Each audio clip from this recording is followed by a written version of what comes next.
I need you back at Axe Capital. I work for myself. Wendy and Rhoades aren't separated. You've got to.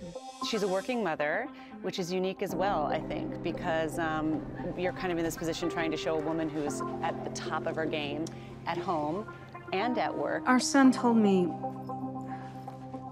what you said to him about the separation.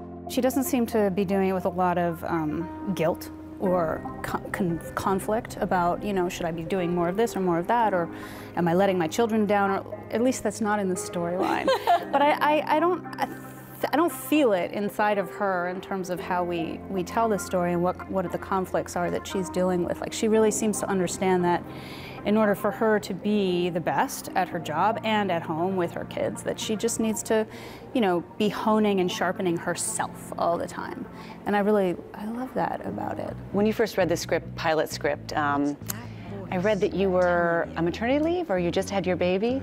And I think that for all women, especially young women, to be able to do the most important thing you'll ever do, which is have your child, and then be able to find the thing that's going to make you want to walk out of the door and fulfill yourself is really the best blessing as a working mother you could have. Oh my God. I mean, I remember, I didn't know, I talk about like privilege. I had just come off of a TV show that I'd been on for 6 years, Sons of Anarchy, and so I was able to grant myself time. You know, I was like, I put in a lot of time, I earned some money, I saved money, I have some time. I don't have to go back to work right away.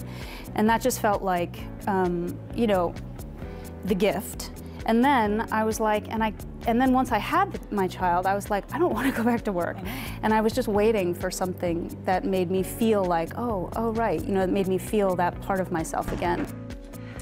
So how's the restaurant? Oh, you gotta come for dinner. Lou will treat you to a tasting menu. Do you have a hope for Wendy next season? You know, this season, she was more, last season when you met her, she had a lot of swagger. But knowing isn't enough. You've got to exercise control. Don't get into a bitch fight over nothing. Don't buy it.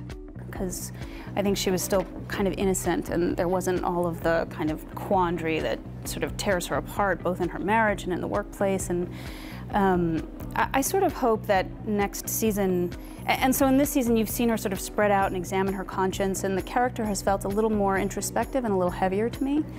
And I think that's adding some really interesting depth to her. But I want to see her get some of her swagger back, I guess. And, you know, it has to take the right shape, and it has to sort of incorporate some of these other things that have happened. But, yeah, I want to see her, like, I don't know, strut her stuff.